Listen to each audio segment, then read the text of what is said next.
Hello friends, कैसे हैं आप लोग। मैं रोशन आप सभी का स्वागत करते हैं अपने यूट्यूब चैनल स्टडी व्यू 2.0 में। आज हम लोग करने वाले हैं भारत की प्रमुख नदियां के बारे में। भारत की प्रमुख नदियां और उनकी परियोजनाएं। क्या करेंगे? भारत की प्रमुख नदियां करेंगे और उनकी परियोजनाएं करने वाले हैं। ठीक है,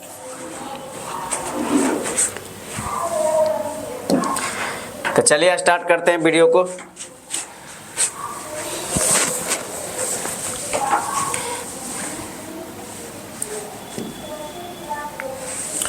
पहले हम लोग करेंगे सबसे पहले भारत के प्रमुख नदियां।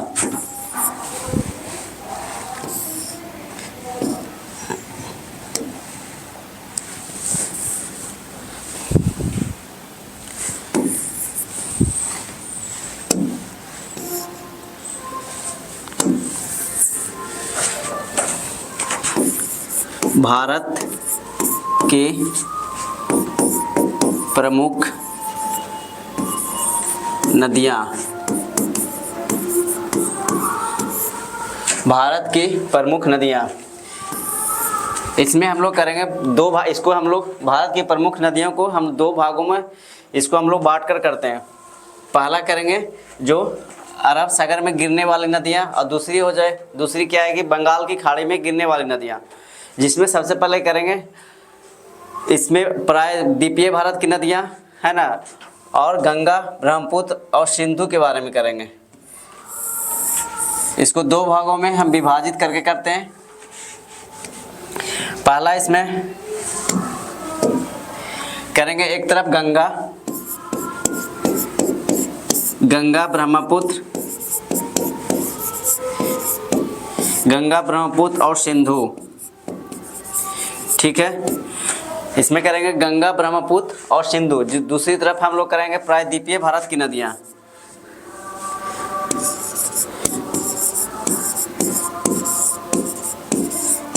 प्रायद्वीपीय भारत की नदियां। दूसरी तरफ करेंगे प्रायद्वीपीय भारत की नदियां।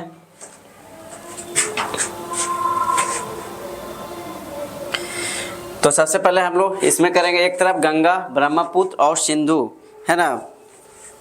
प्रायद्वीपीय भारत की नदियों को हम लोग इसमें दो भागों में बांट कर करते हैं। प्रायद्वीपीय भारत की नदियों को भी हम लोग कितने भागों में, तो दो भागों में हम लोग इसको बांट कर करते हैं। पहला इसमें देख लीजिए, एक अरब सागर में जल गिराने वाली नदियाँ, इसको करते हैं दो भागों में। इसको भी हम लोग कितने भागों में, तो दो भागों में बांट कर करेंगे। पहला अरब सागर में जल गिराने वाली नदियां। अरब सागर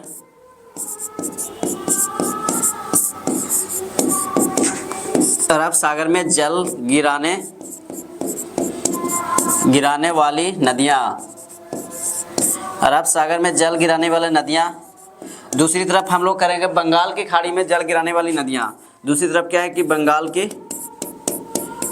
की खाड़ी में जल गिराने वाली नदियां।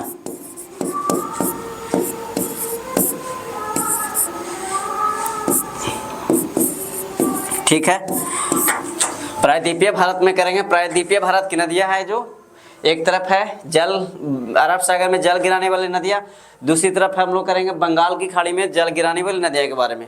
तो चलिए हम लोग यहाँ से स्टार्ट करते हैं। अब हम लोग क्या करेंगे दोस्त कि पहले हम लोग गंगा के बारे में करते हैं। किसके बारे में? तो हम लोग गंगा नदी के बारे में करेंगे, है ना।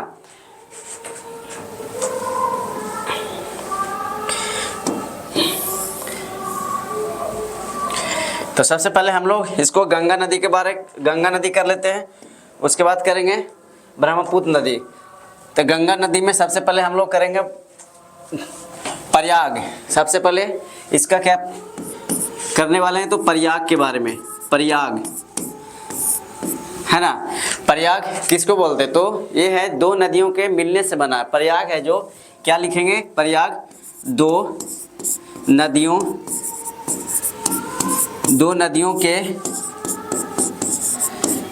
मिलने, दो नदियों के दो नदियों के मिलने से बना है ना। प्रयाग का निर्माण है जो दो नदियों के मिलने से बना है। ठीक है, यहाँ तक क्लियर है सभी को। नेक्स्ट पॉइंट पे हम लोग चलते हैं, कौन कौन से दो नदियाँ मिलती है ना। इसमें देखिए कि सबसे पहले हम लोग करेंगे कौन कौन से दो नदियों को मिलने से बना। तो पहले करेंगे अलकनंदा और धौली, एक तरफ लिख लेते हैं अलकनंदा, अलकनंदा और प्लस इधर की लिखेंगे तो धौली गंगा, धौली गंगा। फिर लिखेंगे अलकनंदा, अलकनंदा प्लस, फिर एक बार और लिख, 3 बार और लिखिए Alaknanda plus Alaknanda, Alaknanda plus Alaknanda plus 1 2 3 4 5 है ना। कितने बार इसको हम लिखें तो 5 बार। आप लोग भी इसको 5 बार नोट करते चलिएगा।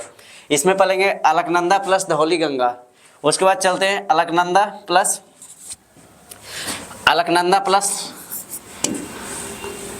नंदाकिनी, अलकनंदा प्लस नंदाकिनी।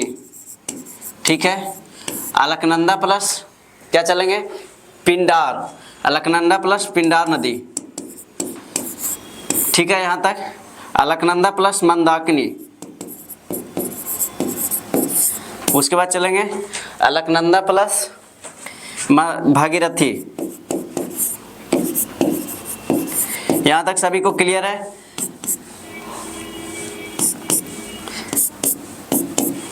तो अलकनंदा प्लस धौली गंगा किस प्रयाग का निर्माण होता है तो हम लोग इसका बोलते हैं, इसको हम लोग क्या बोलेंगे विष्णु प्रयाग। इसको क्या बोलेंगे तो विष्णु प्रयाग। अलकनंदा प्लस धौली गंगा का निर्माण होगा तो क्या बोलते हैं विष्णु प्रयाग, विष्णु प्रयाग। अलकनंदा प्लस धौली गंगा विष्णु प्रयाग, अलकनंदा प्लस नंदाकिनी नंद प्रयाग। इसको क्या बोलते हैं तो नंद प्रयाग के नाम से जानते हैं। ठीक है, इसके बाद अलकनंदा प्लस पिंडार, तो इसको हम लोग बोलते हैं कर्ण प्रयाग। इसको क्या बोलेंगे कर्ण प्रयाग। उसके बाद अलकनंदा प्लस मंदाकिनी,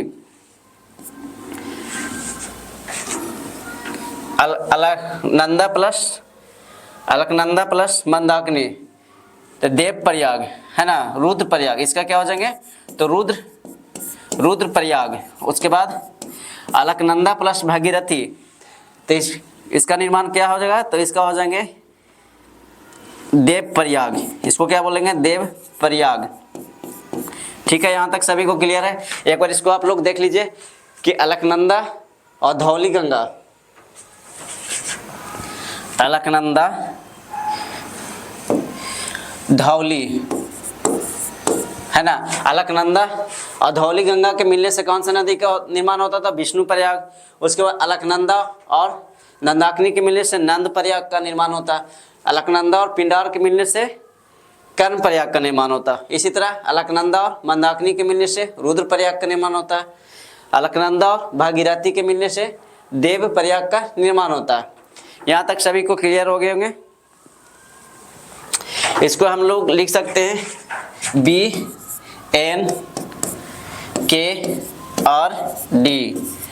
BNKRD से हम लोग इसको क्या कर सकते हैं याद कर सकते हैं है ना। BNKRD से इसको हम लोग याद कर लेंगे। यहाँ तक क्लियर है। अब हम लोग चलते हैं अगला पॉइंट हम लोग चलेंगे गंगा नदी के बारे में। यहाँ तक क्लियर हो गए तो हम लोग क्या चलेंगे गंगा नदी। गंगा नदी देखिए,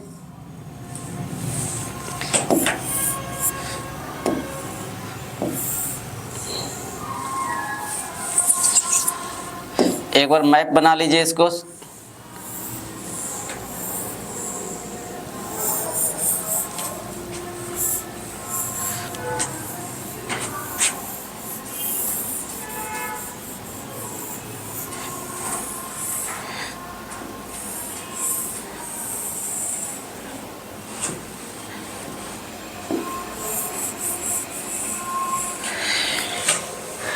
है ना, ये मैप है इंडिया का। उसके बाद हम लोग इसमें करते हैं पहले गंगा नदी, क्या करेंगे तो गंगा नदी, तो यहाँ से निकालेंगे सबसे पहले। देखिए यहाँ से एक निकालेंगे, एक अलकनंदा, एक भागीरथी, दो नदियाँ यहाँ से निकालेंगे, है ना, एक अलकनंदा और एक भागीरथी। आज दोनों मिलते हैं कहाँ पे, देव प्रयाग में मिलते हैं। उसके बाद मिलने के बाद ये सीधा कहाँ पे निकल जाते हैं,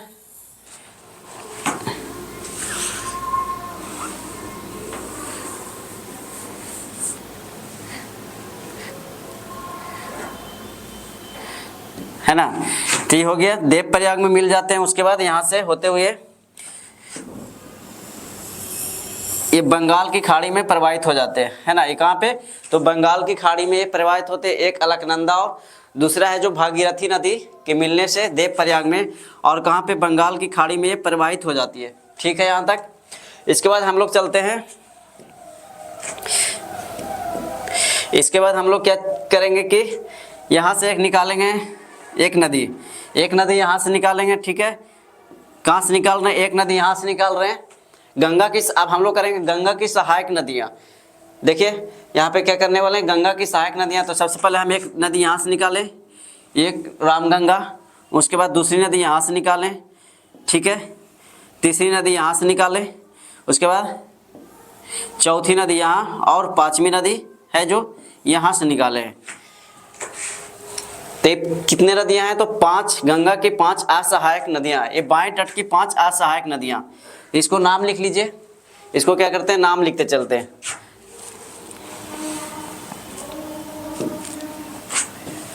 इसको क्या करेंगे, नाम लिखते चलेंगे गंगा की। तो सबसे पहले हो जाएंगे रामगंगा, इसका नाम क्या है, सबसे बाएं तट की सहायक नदी। यहाँ लिख लीजिए बाएं तट की सहायक नदियाँ। बाएं तट की सहायक नदियाँ। तो सबसे पहले कौन सी नदी मिलती है, तो गंगा में, गंगा की प्रथम सबसे पहले नदी हो जाएंगे तो रामगंगा। इसका राम, इसको ऊपर लिख दीजिए राम गंगा। ठीक है, दूसरी की बात करते हैं, रामगंगा, गोमती। उसके बाद कौन से नदी हो जाएंगे, तो इसका हो जाएगा गोमती, है ना, रामगंगा, गोमती, घाघरा। उसके बाद आते हैं कोसी। उसके बाद ये हो जाएंगे महानंदा। ये बाएं तट की सहायक, गंगा की बाएं तट की सहायक नदी है। यहाँ तक सभी को क्लियर हो गए होंगे, है ना। एग्जाम के दृष्टि से क्या है, VVI पॉइंट है। जितने सारे ये क्वेश्चन हम लिखवा रहे हैं, एग्जाम में पूछे गए क्वेश्चन है कि गंगा की बाएं तट की सहायक नदियां का नाम बताएं, गंगा की बाएं तट की सबसे लंबी सहायक नदी का नाम बताएं, गंगा की प्रथम सहायक नदियां के नाम बताएं। जितने भी सारे क्वेश्चन हैं जो एग्जाम में पूछे गए हैं, तो सब ये हो जाएगा रामगंगा, गोमती, घाघरा, गंडक। एक छूट गया, 1 मिनट। रामगंगा, गोमती, उसके बाद घाघरा, ठीक है। उसके बाद आते हैं गंडक,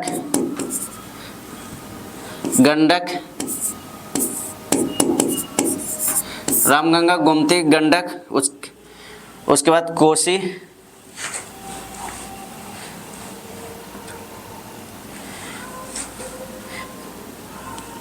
एक नदी है जो यहाँ से निकलती है, ठीक है। तो ये हो गया कोसी। उसके बाद महानंदा।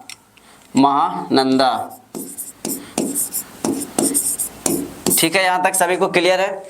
रामगंगा, गोमती, घाघरा, गंडक, कोसी और महानंदा, एक गंगा की बाएं तट की सहायक नदियाँ। अब हम लोग चलते हैं गंगा की दाएं तट की सहायक नदियाँ।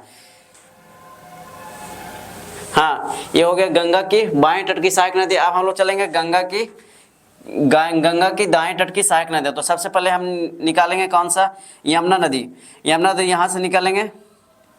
यमुना नदी कहाँ से निकलती है, तो ये बंदरपुर चोटी से निकलती है। कहाँ से, ये बंदरपुर चोटी से निकलती है। यमुनोत्री ग्लेशियर के बंदरपुर चोटी से। तो इसको हम लोग कहाँ पे मिलाएंगे, तो गोमती, है ना, इसको हम लोग कहाँ पे मिलाएंगे, तो इसको गोमती से पहले मिलाएंगे, गोमती नदी से पहले मिलाएंगे। तो इसको हम लोग यहाँ मिला लेते हैं दूसरे कलर से, गोमती नदी से पहले, इसको गोमती नदी से पहले मिलाएंगे। गोमती नदी कहाँ पे है, तो ये वाला यमुना है जो, इसको हम लोग गोमती नदी के पहले मिलाएंगे। ठीक है, ये हो जाएंगे यमुना, यमुना, यहाँ तक क्लियर है। यमुना, यमुना नदी है जो बाएं तट, यहाँ लिख लीजिए बाएं तट, बाएं सॉरी दाएं तट, दाएं तट, तट की सहायक नदियाँ। सभी को अच्छे से क्लियर हो रहे होंगे, है ना। यमुना है जो गंगा की सहायक नदियाँ हैं, यमुना है जो गंगा की सहायक नदियाँ। इसमें सबसे पहले अब हम लोग चलते हैं यमुना। तो यमुना में यमुना की सहायक नदियाँ करेंगे। यमुना की सहायक नदियाँ कौन कौन से हो जाएंगे, तो यमुना की सहायक नदियाँ देख लीजिए। यमुना की सहायक नदियाँ हो जाएंगे चंबल, यहाँ पे लिख दिए चंबल, बेतवा, चंबल, बेतवा, चंबल, सींध, बेतवा और केन। ये 4 नदियां हैं जो यमुना की सहायक नदियां, चंबल, सींध, बेतवा, केन। चंबल, चंबल थोड़ा मोटा है, इसको थोड़ा पतला कर लीजिए। चंबल, सींध, चंबल, सींध, बेतवा और केन यमुना की सहायक नदियां हो जाएंगे। तो कौन कौन सा, चंबल, सींध, बेतवा, केन। चंबल, सींध और बेतवा, केन हो जाएंगे जो यमुना की सहायक नदियां हैं। यहाँ तक सभी को क्लियर। अब हम लोग चलते हैं यमुना की, गंगा की। इसमें क्या है कि गंगा की असहायक नदियां, इसमें क्या है, गंगा की असहायक नदियां। तो गंगा की असहायक नदियां हो जाएंगे हुगली नदी। कौन सी नदी हो जाएंगे, तो इसका हो जाएंगे हुगली नदी।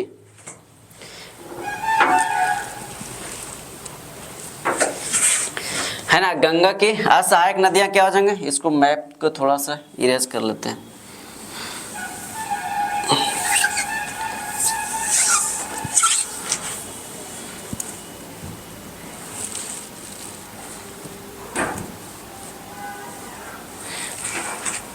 इसको थोड़ा और लंबा कर लीजिए मैप।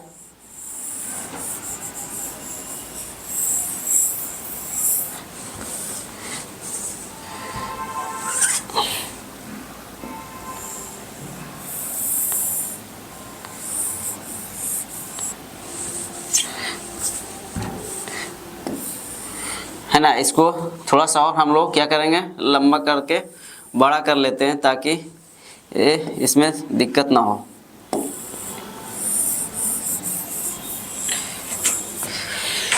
तो उसके बाद हम लोग कहाँ पे चल रहे थे, ये वाला, ये हो गया। अब ठीक है, ये जो है गंगा है जो गंगा की असहायक नदियाँ, तो गंगा की एक असहायक नदियाँ हैं। ये क्या हो जाएंगे, गंगा की एक असहायक नदियाँ हुगली नदी। तो हुगली नदी कहाँ से निकलती है, तो इसके गंगा के मुख्य शाखा से, है ना, गंगा के मुख्य शाखा से एक फरक्का नामक स्थान में क्या होती है, प्रवाहित होती है। फरक्का नामक स्थान की ओर दक्षिण की ओर प्रवाहित हो जाती है। फरक्का नामक स्थान से ये कहाँ से, तो दक्षिण की ओर प्रवाहित हो जाती है। गंगा के मुख्य शाखा से यहाँ से निकालते हैं, गंगा की मुख्य शाखा से, है ना। इसको हम लोग बोलते हैं असहायक नदियाँ। ये हुगली है, हुगली, हुगली, इसको हम लोग क्या बोलते हैं, असहायक, असहायक, क्योंकि ये गंगा से निकल रही है।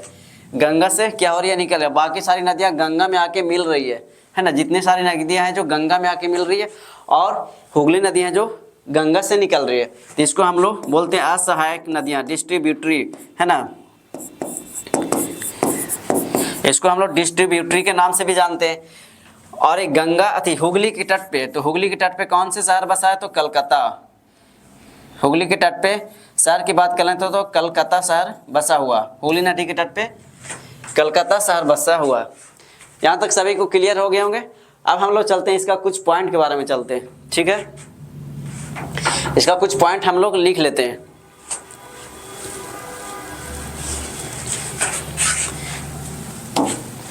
सबसे पहले हम लोग इसको चलेंगे, गंगा का उद्गम करेंगे। क्या करेंगे? गंगा का उद्गम। तो गंगा का उद्गम क्या लिखेंगे? गंगा का उद्गम। गंगा का उद्गम कहाँ से हुआ है? तो ये उत्तराखंड के उत्तरकाशी जिले के निकट गंगोत्री ग्लेशियर से होता है। गंगा का उद्गम कहाँ से हो रहा है? तो देखिए, उत्तरकाशी जिले, उत्तराखंड के, इसको लिखिए उत्तराखंड के उत्तराखंड के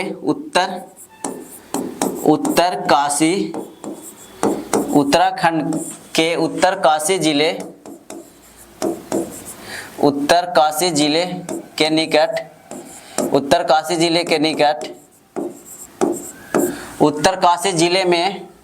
उत्तरकाशी जिले में गोमुख के निकट, क्या लिखेंगे? गोमुख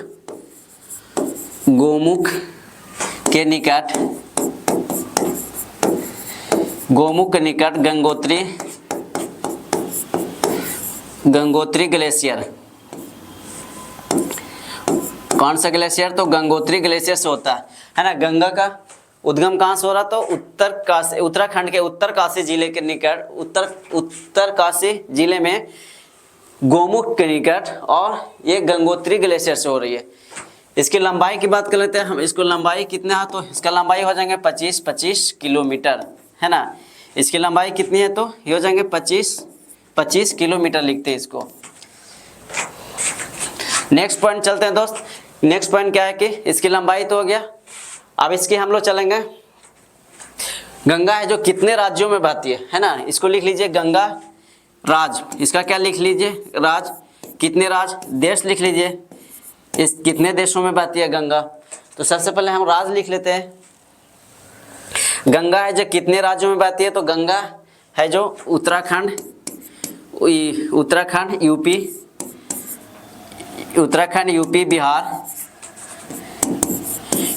यूपी, बिहार, उसके बाद चलेंगे वेस्ट बंगाल, है ना।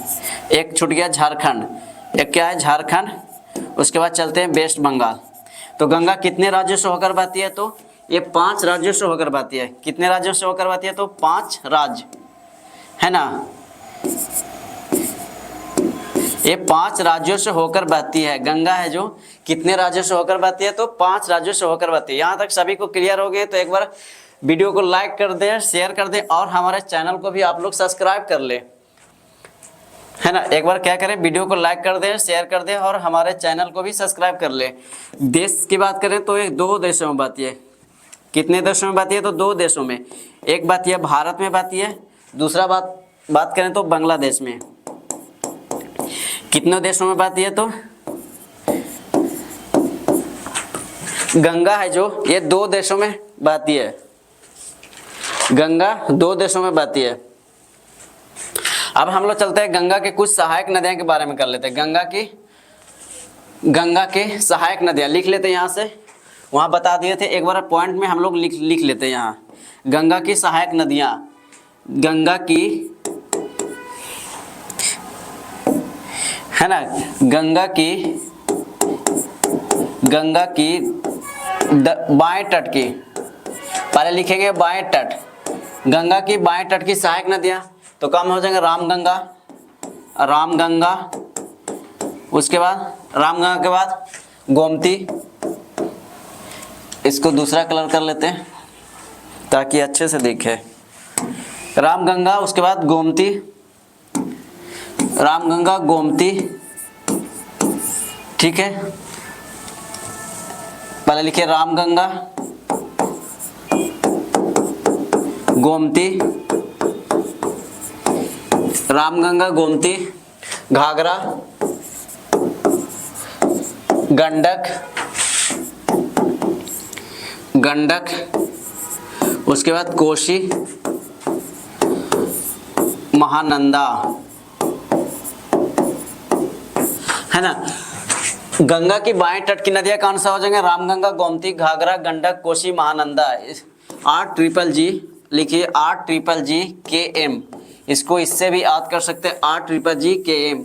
रामगंगा, गोमती, रामगंगा, गोमती, घाघरा, गंडक, कोसी, महानंदा। इससे भी हम लोग इसको याद कर सकते हैं। उसके बाद गंगा की बाएं तट की नदियाँ लिखिए, एक तरफ बाएं हो गया, एक तरफ दाएं तट की नदियाँ, तो हो जाएगा यमुना, यमुना और कौन सा नदी, एक सोन नदी, एक तो छूट ही गया, एक कौन सा नदी हो जाएंगे तो सोन नदी, है ना, यमुना हो जाएंगे और क्या हो जाएंगे तो सोन नदी। तो इसको इसमें देख लीजिए सोन नदी कहाँ पे है, सोन नदी। इसका एक और नदियाँ लिख लीजिए जो क्या हो जाएंगे, जो सोन नदी हो जाएंगे, है ना। तो इसको यहाँ पे मिलाएंगे सोन नदी, सोन नदी हो जाएंगे।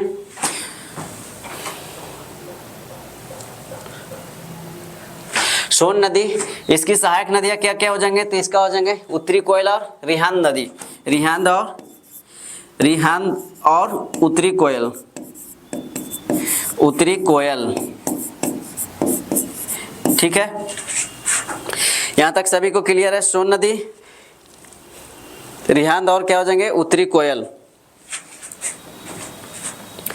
अब हम लोग आगे चलते हैं, यहाँ तक यमुना और सोन नदी, इसका क्या हो जाएंगे बाएं तट की सहायक नदियाँ। सोन नदी कहाँ से निकलती है, तो सोन नदी निकलती है अमरकंटक से निकलती है। सोन नदी कहाँ से निकलती है, तो अमरकंटक से दो नदियाँ निकलती है, एक सोन नदी निकलती है, एक नर्मदा नदी निकलती है। एक सोन नदी भी निकलती है और एक नर्मदा नदी भी निकलती है। अब हम लोग चलते हैं अलकनंदा, अलकनंदा और भागीरथी जो नदियां हैं, अलकनंदा प्लस भागीरथी, अलकनंदा और भागीरथी नदियां कहाँ पे, नदियां देव प्रयाग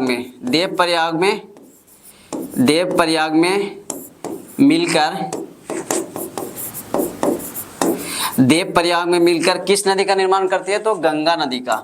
यहाँ के लिख लेंगे गंगा, है ना। देव प्रयाग में मिलकर किस नदी का निर्माण करती है, तो ये गंगा नदी का निर्माण करती है इसमें। उसके बाद रामगंगा है जो किस स्थान पे मिलती है, तो पहले लिख लीजिए रामगंगा, है ना। रामगंगा किस स्थान पे मिलती है, रामगंगा, यमुना लिखिए, यमुना गोमती लिखिए, रामगंगा, यमुना, गोमती लिखिए। उसके बाद लिखिए सोन लिखिए, है ना। इसको पहले हम लोग कर लेते हैं, रामगंगा, यमुना, गोमती, सोन। तो रामगंगा किस स्थान पे मिलती है, तो इसका हो जाएंगे कन्नौज नामक स्थान पे। किस स्थान पे, रामगंगा है जो गंगा में किस स्थान पे, तो कन्नौज नामक स्थान पे, कन्नौज नामक स्थान पे मिलती है। उसके बाद यमुना की बात करते हैं, तो यमुना नदी मिलती है प्रयाग में, प्रयागराज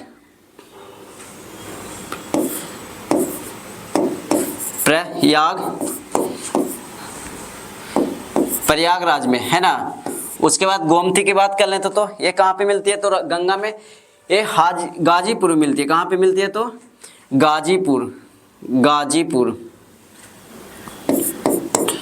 गाजीपुर में मिलती है, ठीक है। उसके बाद सोन की बात कर लेते हैं, तो सोन गंगा में किस स्थान पे मिलती है, तो पटना नामक स्थान पे। कहाँ पे मिलती है, तो ये पटना नामक स्थान पे मिलती है। उसके बाद बात करें तो गंडक, एक छूट गया गंडक, तो गंडक नदी कहाँ पे मिलती है, तो इसकी बात करें तो गंगा नदी में गंडक नदी है जो ये हाजीपुर नामक स्थान पे, क्या होगा, हाजीपुर नामक स्थान पे मिलती है। रामगंगा कन्नौज नामक स्थान पे, यमुना प्रयागराज में मिलती है। गोमती की बात करें तो गाजीपुर में मिलती है। उसके बाद सोन की बात करते तो पटना नामक स्थान पे। गंडक की बात कर लेते तो ये हो जाएंगे हाजीपुर नामक स्थान पे मिलती है। यहाँ तक सभी को क्लियर है। अब हम लोग चलते हैं नेक्स्ट पॉइंट पे। नेक्स्ट पॉइंट चलेंगे क्या, गंगा नदी को पद्मा। अब हम लोग चलते हैं, गंगा नदी को बांग्लादेश में किस नाम से जानते हैं। गंगा नदी को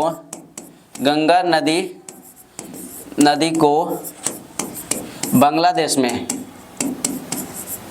बांग्लादेश में क्या बोलते हैं? गंगा नदी को बांग्लादेश में क्या नाम बोलते हैं? गंगा नदी को अरुणाचल में क्या बोलते हैं? अरुणाचल प्रदेश में क्या बोलते हैं? गंगा नदी को, यहाँ तक ठीक है ना, इसको रहने दीजिए। गंगा नदी को बांग्लादेश में किस नाम से जानते हैं? तो इसका हो जाएंगे, गंगा नदी को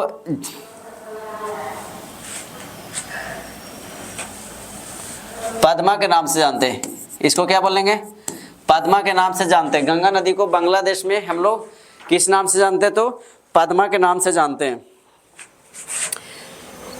उसके बाद यमुना नदी को, यमुना नदी को खुला नाला भी बोलते हैं। यमुना नदी को क्या बोला जाता है? तो खुला नाला, है ना, खुला नाला बोला जाता है। यमुना नदी को खुला नाला बोला जाता है। यमुना नदी कहाँ से निकलती है? तो ये बंदरपुर चोटी से यमुना नदी उद्गम, यमुना का उद्गम कहाँ से हो या इसका उद्गम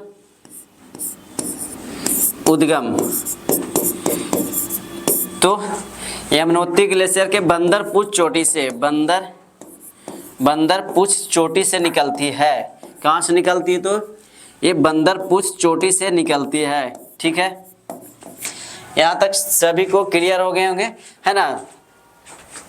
जितने सारे पॉइंट हमने लिखवा रहे हैं, ये जितने भी सारे पॉइंट है VVI पॉइंट है, और एग्जाम के दृष्टि से क्या है कि एग्जाम में पूछे गए क्वेश्चन है। एग्जाम में क्या है कि पूछे गए क्वेश्चन और पूछे भी जाएंगे, आगे भी पूछे जाएंगे। तो इसको क्या करते जाइएगा आप लोग, एक बार नोट करते जाइएगा, और वीडियो अच्छा लगेगा तो वीडियो को शेयर कर दीजिएगा, लाइक कर दीजिएगा, और मेरे चैनल को भी आप लोग क्या कर लीजिएगा, एक बार सब्सक्राइब भी कर लीजिएगा।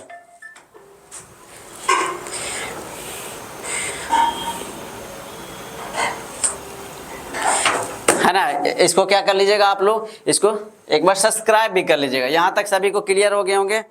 अब हम लोग चलते हैं यमुना नदी, इस पे शहर कौन कौन से है? यमुना नदी पे शहर की बात करें तो आगरा, मथुरा, दिल्ली, कौन कौन से शहर हो जाएंगे? तो आगरा,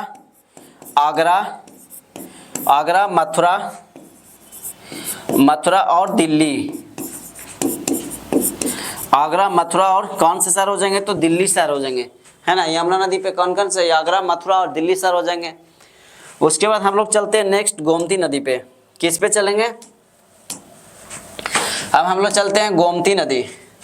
गोमती नदी, यहां से कर लीजिए गोमती, इसको कर लेते हैं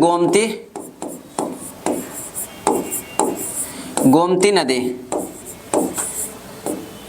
ठीक है, तो गोमती नदी का उद्गम स्थान बता दीजिए। गोमती नदी का तो ये हो जाएगा यूपी के पीलीभीत जिले से। यहाँ कहाँ से निकलती है? तो यूपी के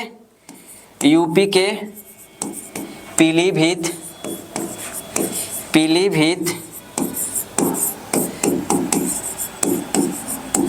यूपी के ये पीलीभीत जिले से निकलती है। यूपी के पीलीभीत जिले से निकलती है। उसके बाद गोमती नदी पे शहर की बात कर लेते हैं। शहर लिख लीजिए, लखनऊ, जौनपुर और सुल्तानपुर। क्या लिखेंगे? लखनऊ, जौनपुर और सुल्तानपुर।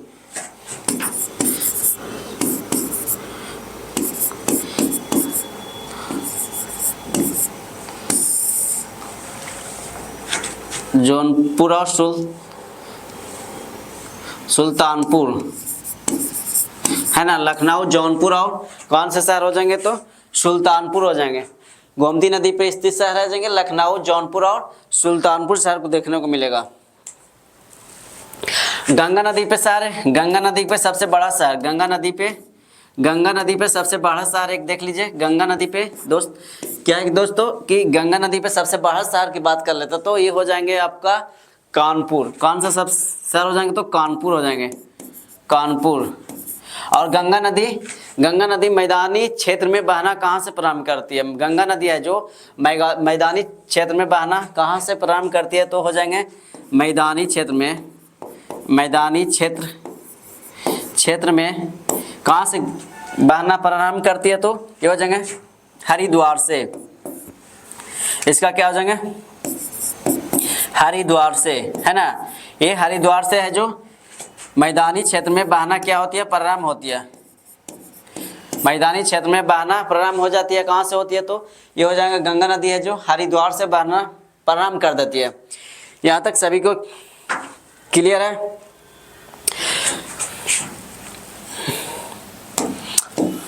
इसमें हम एक और कर लेते हैं, हुगली नदी के बारे में। हुगली के बारे में कर लेते हैं थोड़ा सा। हुगली है जो हुगली की हुगली की सहायक नदियाँ, तो हुगली की सहायक नदियाँ हो जाएंगे दामोदर नदी। कौन सा नदी हो जाएंगे, तो दामोदर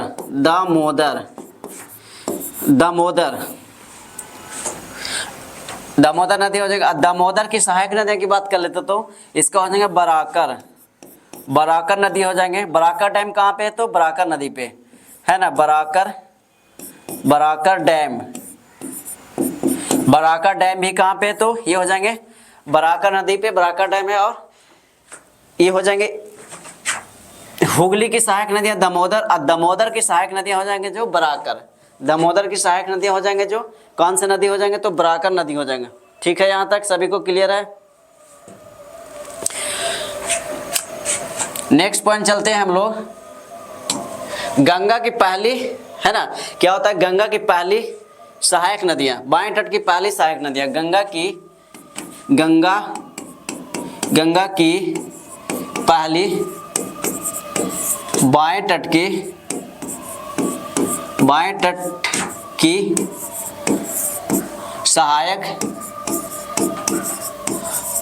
की सहायक नदियाँ।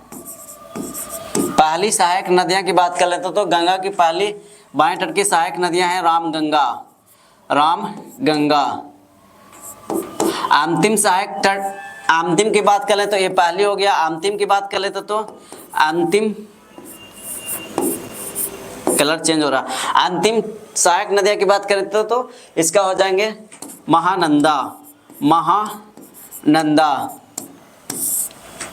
महानंदा नदी कहाँ से निकलती है, तो वेस्ट बंगाल के ये दार्जिलिंग पहाड़ी से, कौन सी पहाड़ी से, तो इसका हो जाएंगे दार्जिलिंग पहाड़ी से निकलती है। वेस्ट बंगाल के ये हो जाएंगे दार्जिलिंग पहाड़ी से, है ना, वेस्ट बंगाल के दार्जिलिंग पहाड़ी से निकलती है। और महानंदा हो जाएंगे जो अंतिम सहायक, गंगा की अंतिम सहायक नदियाँ हो जाएंगे। और उसके बाद रामगंगा हो जाएंगे, गंगा की बाएं तट की पहली सहायक नदियाँ हो जाएंगे। सबसे लंबी सहायक नदी की बात करें तो गंगा की सबसे लंबी सहायक नदी की बात कर लेते तो सबसे लंबी सहायक नदी गंगा की सबसे लंबी सहायक नदी क्या हो जाएंगे, तो देखिए इसका आंसर आप लोग भी कमेंट्स में एक बार जरूर बताइएगा, है ना। इसका क्या हो गया, गंगा की सबसे लंबी सहायक नदी। इसको छोड़ देते हैं, आप इसको कमेंट्स बॉक्स में इसका क्या करिएगा, आंसर आप लोग लिख के बताइएगा। अब हम लोग चलते हैं नेक्स्ट पॉइंट पे चलते हैं। नेक्स्ट पॉइंट हम लोग क्या करेंगे कि गंगा को राष्ट्रीय नदी का दर्जा कब दिया गया था, गंगा को राष्ट्रीय नदी का दर्जा कब दिया गया था, तो 4 नवंबर, इसका क्या हो जाएगा 4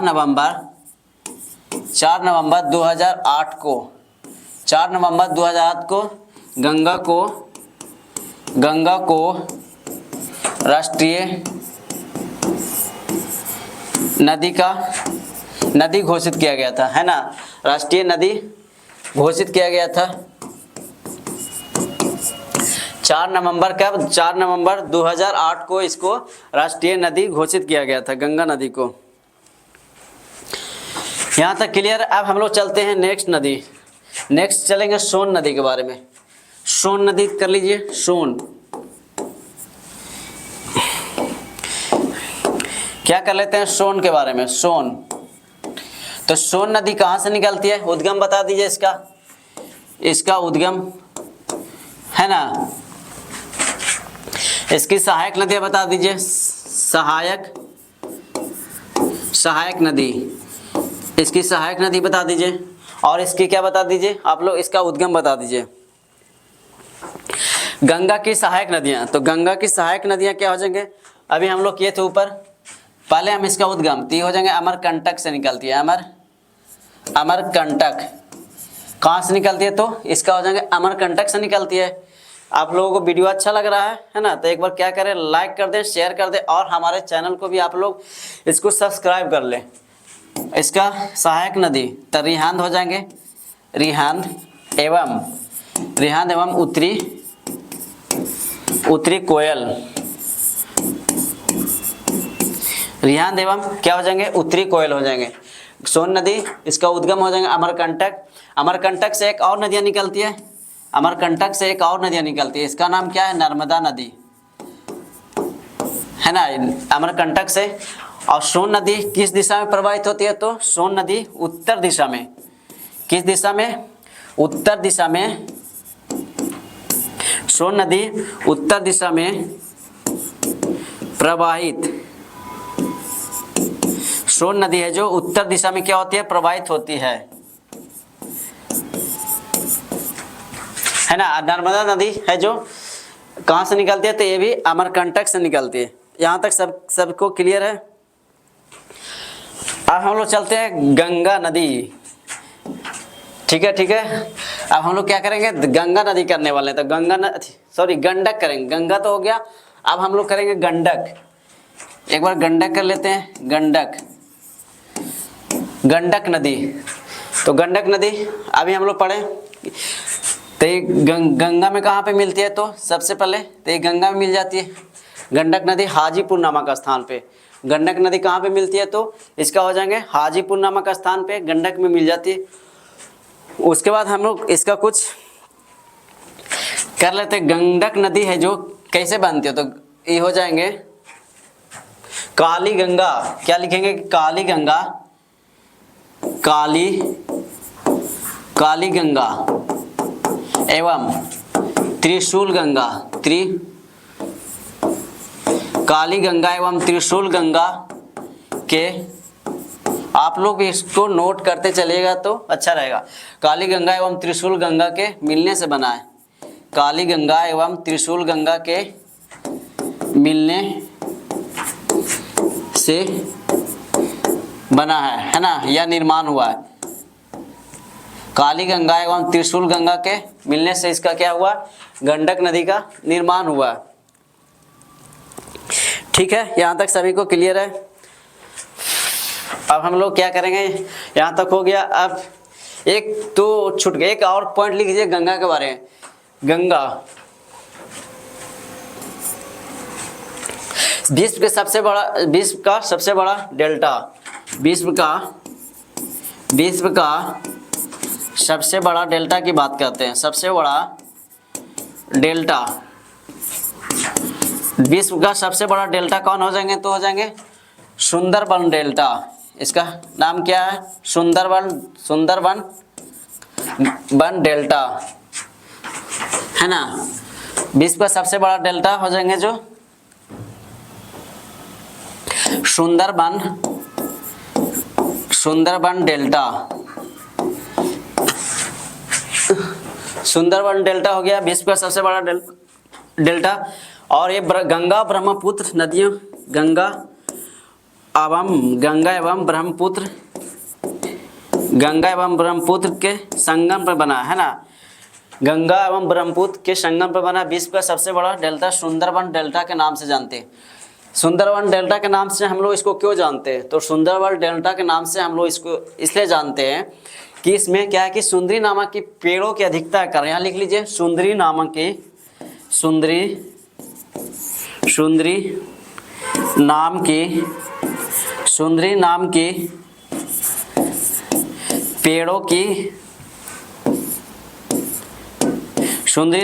पेड़ों की अधिकता के कारण, अधिकता यानी अधिक रहने के कारण, अधिकता के कारण, सुंदरी नाम की पेड़ों के अधिकता के कारण इसको हम लोग सुंदरबन डेल्टा के नाम से हम लोग इसको जानते हैं। ठीक है, यहाँ तक सभी को क्लियर हो गए होंगे। चलिए हम लोग चलते हैं नेक्स्ट पॉइंट पे। पहले एक छोटू सा मैप बना लेते हैं, है ना। छोटा मतलब छोटा ही, बड़ा नहीं, छोटा सा एक मैप बना लेते हैं यहाँ से।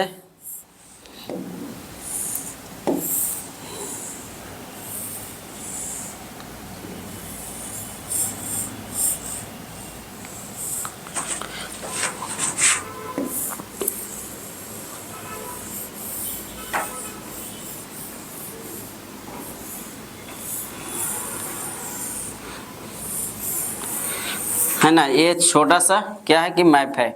इस तरह से इंडिया का एक छोटा सा मैप हम लोग इसको कर लिए हैं। अब हम लोग क्या करेंगे, सबसे पहले सिंधु नदी।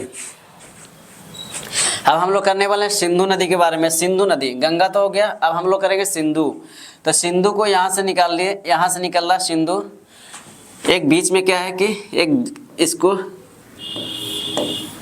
एक बीच में ग्लेशियर है ना, एक बीच में ग्लेशियर कर दिए। उसके बाद एक और ग्लेशियर है, इसके नीचे में एक और ग्लेशियर, दो ग्लेशियर है, एक ऊपर से ग्लेशियर और एक नीचे। तो सब इसका नाम क्या है, लद्दाख। ये जौस्कर है ना, इसका नाम क्या है, लद्दाख। और नीचे वाला का क्या नाम है, तो जौस्कर। अब इसको हम लोग सिंधु नदी यहाँ से निकालते हैं। सिंधु नदी को कहाँ से निकाल रहे हैं, तो यहाँ से निकाल रहे हैं। और यहाँ से होते हुए ये कहाँ से, ये लद्दाख श्रेणी को काटते हुए ये कहाँ निकल जाती है, तो इधर की ओर, है ना, अरब सागर की ओर। सिंधु नदी यहाँ से निकालते हैं और अरब सागर की ओर ये चली जाती है। उसके बाद हम चलेंगे दूसरी नदी, फिर चलते हैं हम लोग एक यहाँ से झेलम नदी चलते हैं। यहाँ से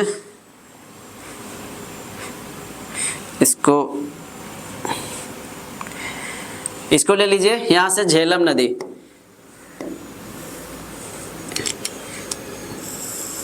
है ना, एक है झेलम नदी चलेंगे, यहाँ से निकलेंगे और इस दक्षिण की ओर प्रवाहित होते हुए फिर ऊपर की ओर, उत्तर की ओर प्रवाहित होते हुए फिर कहाँ निकल जाती है, तो ये पाकिस्तान के झंग नामक स्थान से, है ना, पाकिस्तान से ये झंग नामक स्थान पे कहाँ पे मिल जाती है, तो ये मिल जाती है आपको रावी नदी में मिल जाती है। किस में मिल जाती है, तो रावी नहीं, ये मिल जाती है आप चिनाब नदी में मिल जाती है ना।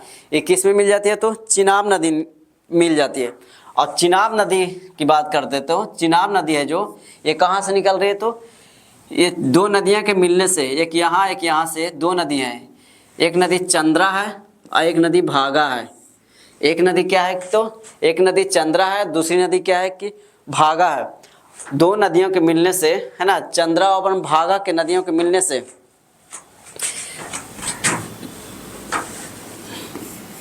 चंद्रा एवं भागा, चंद्रा एक भागा, और ये दो नदी मिलती है और टंडी नामक स्थान से, कहाँ से, तो हिमाचल प्रदेश के टंडी नामक स्थान से होते हुए, हिमाचल प्रदेश के टंडी नामक स्थान से, हिमाचल प्रदेश के टंडी नामक स्थान, टंडी, हिमाचल प्रदेश के टंडी। और ये कहाँ प्रवाहित हो जाती है, तो ये चिनाब में ये झेलम में जाके, है ना, इसको लिख लीजिए झेलम, इसका नाम लिख देते हैं झेलम, इसका नाम लिख देते हैं चिनाब, इसका नाम लिख देते हैं चिनाब। और ये चिनाब में जाके मिल जाती है, यानी झेलम नदी है जो किस में मिल जाती है, चिनाब नदी में आके ये मिल जाती है। यहाँ तक क्लियर है। अब हम लोग चलते हैं सतलुज नदी। एक नदी यहाँ से निकलती है, एक नदी कहाँ से निकल रही है, यहाँ से, और ये इस तरह से प्रवाहित होते हुए ये कहाँ चला है, यहाँ चला आया सतलुज नदी। उसके बीच में एक नदी है, इस दोनों के बीच में एक कौन सी नदी है, तो एक छोटा सा यहाँ से निकल रही है रावी, ब्यास नदी। कौन सा ब्यास, ये हो जाएंगे ब्यास नदी। और ब्यास नदी है जो यहीं पे आके क्या हो जाती है, मिल जाती है। इस सतलुज नदी में क्या होती है कि ये मिल जाती है ना, ब्यास नदी है जो किसमें, तो सतलुज नदी में आकर यहाँ से मिल जाती है। इसको बोलते हैं ब्यास, इसको बोलते हैं ब्यास नदी। उसके बगल से एक और नदी निकलती है, उसके बगल से एक और नदी निकलती है जिसका नाम है रावी, है ना, जिसका नाम क्या है, रावी नदी। रावी नदी जिसका नाम हम लोग बोलते हैं तो रावी नदी बोलती है। और किस में मिल जाती है, तो ये आगे जाके चिनाब में मिल जाती है ना, ये आगे जाके किस में मिल जाती है, तो चिनाब नदी में मिल जाती है। उसके बाद ये दोनों नदियाँ, ये सारी जो नदियाँ हैं, ये जो सारी नदियाँ हैं, उसके बाद ये 5 नदियाँ, जो 5 नदियाँ हैं ये कहाँ पे, तो मिठानकोट नामक स्थान पे, मिठानकोट नामक स्थान, मिठानकोट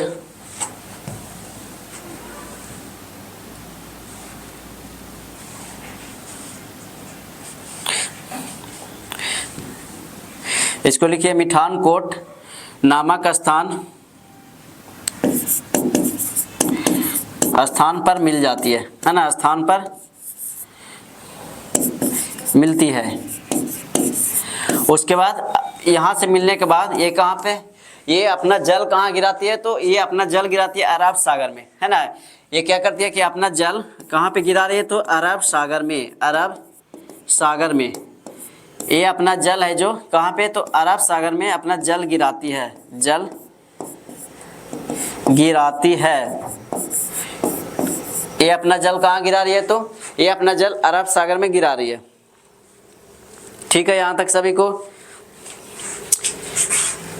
इसको लिख लीजिए, ये हो जाएंगे लद्दाख श्रेणी। कौन सा श्रेणी, लद्दाख, है ना। इसके बाद ये जॉस्कर श्रेणी हो जाएंगे दो, है ना। ये हो जाएंगे लद्दाख हो जाएंगे और ये जॉस्कर श्रेणी हो जाएंगे। उसके बाद यहाँ तक क्लियर है सभी को। ये हो जाएंगे सतलुज, ये कौन सा नदी हो जाएंगे, तो सतलुज नदी। ब्यास हो गया, उसके बाद चिनाब हो गया, झेलम हो गया। इसके बाद सिंधु, एक नदी है जो, इसको क्या नाम है, तो सिंधु, इसको हम लोग बोलते हैं सिंधु नदी। यहाँ तक सभी को क्लियर है। अब इसको एक बार आप लोग वीडियो को पॉज करके स्क्रीनशॉट भी ले सकते हैं।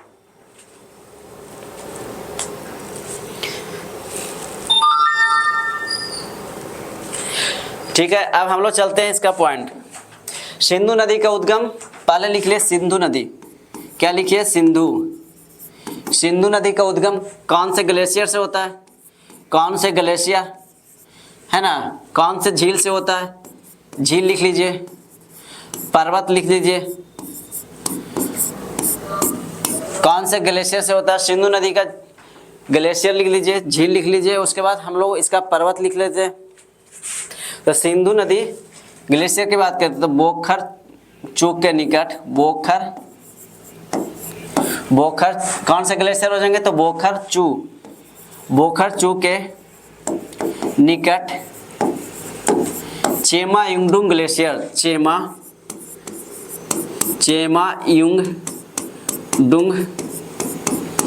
युंगडुंग ग्लेशियर से होता है। सिंधु नदी का उद्गम है ना, सिंधु नदी का उद्गम क्या से हो जाएगा, चेमा युंगडुंग ग्लेशियर से। अगर झील की बात करते तो ये हो जाएगा मानसरोवर झील, इसको क्या लिखेंगे, तो मानसरोवर झील से।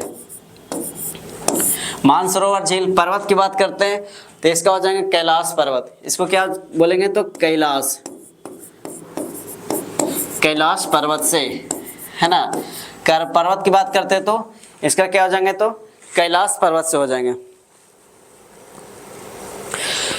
सिंधु नदी 2 पर्वतों के बीच बहती है। सिंधु नदी है जो क्वेश्चन आता है कि सिंधु नदी कौन 2 पर्वतों के बीच बहती है ना। एग्जाम में क्वेश्चन देखने को मिले हैं कि सिंधु नदी कौन 2 पर्वतों के बीच बहती है, तो इसका हो जाएंगे सिंधु नदी कौन 2 पर्वतों, लिख लीजिए सिंधु नदी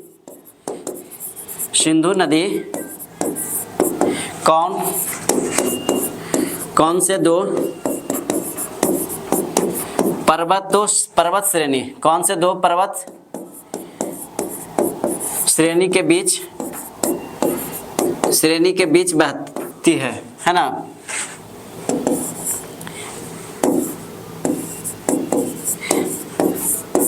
तो सिंधु नदी 2 पर्वतों की श्रेणी के बीच बहती है। तो पहला हो जाएंगे लद्दाख और जॉस्कर। पहला क्या हो जाएंगे, लद्दाख एवं जॉस्कर श्रेणी। जॉस्कर पर्वत श्रेणी के क्या होती है, लद्दाख एवं जॉस्कर पर्वत श्रेणी के बीच बहती है। सिंधु, एक क्वेश्चन आया कि सिंधु नदी किस श्रेणी को काटती है? सिंधु नदी किस पर्वत श्रेणी को काटती है? सिंधु नदी किस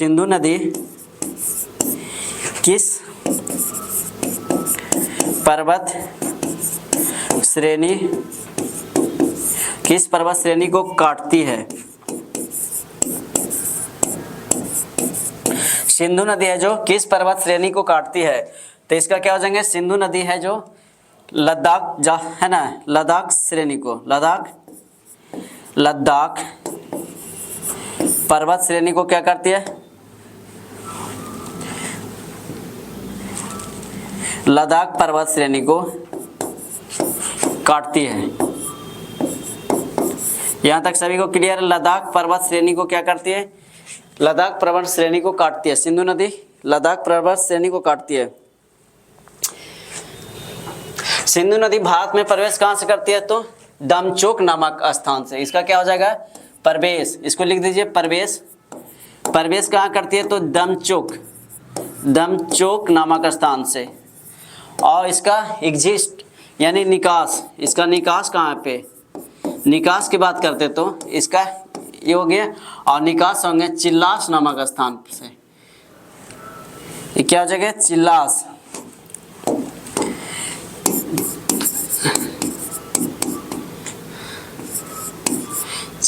चिल्लास नामक स्थान से, है ना। सिंधु नदी कहाँ से तो प्रवेश करती है? दमचोक। सिंधु नदी कहाँ से प्रवेश करती है? तो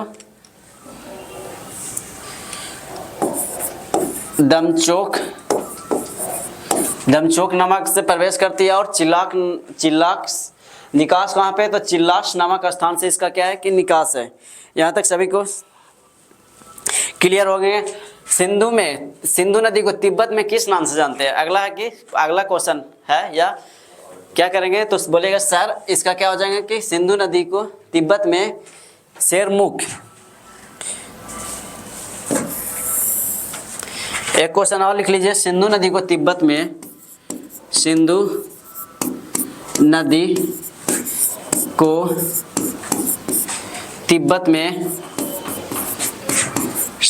को तिब्बत में किस नाम से जाना जाता है? सिंधु नदी को तिब्बत में किस नाम से जाना जाता है? कलर चेंज कर दिया, देखिए आप लोगों को दिख रहा होगा। तो सिंधु नदी को तिब्बत में हम लोग इसको शेरमुख क्या बोलते हैं? शेरमुख या सिंगी खंबाब के नाम से जानते हैं। इसको क्या बोलते हैं? सिंगी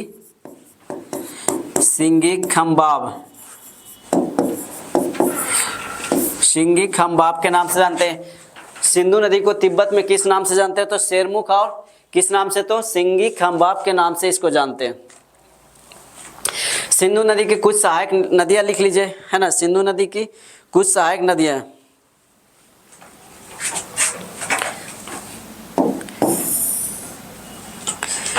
सिंधु नदी के कुछ सहायक नदियां हो जाएंगे, क्या हो जाएंगे?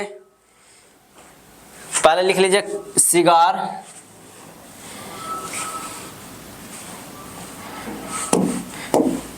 क्या हो जाएंगे? सिगार सहायक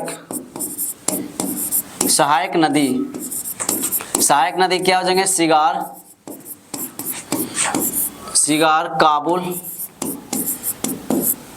काबुल, उसके बाद जास्कर, है ना। सिगार हो जाएंगे, काबुल हो जाएंगे और जास्कर हो जाएंगे। उसके बाद खुर्रम, एक क्या है? खुर्रम, तोची, और भी इसकी सहायक नदियां है ना। कुछ इंपॉर्टेंट इसकी नदियां, सहायक नदियां था जो हमने करवा दिया। सिंधु नदी की सहायक नदियां हो जाएंगे सिगार, काबुल, जास्कर, उसके बाद होते हैं खुर्रम और तोजी। ये इसकी क्या है? सहायक नदियां हैं। पंचनद नदियां, इसमें पहले लिख लेते हैं इसका पंचनद नदियां कौन कौन सा हो जाएंगे? पंचनद नदियां किसको बोलते हैं? तो इसमें क्या है? सतलुज, ब्यास, रावी, उसके बाद करते हैं चिनाब, उसके बाद हम लोग करेंगे कौन सी नदी? तो चिनाब,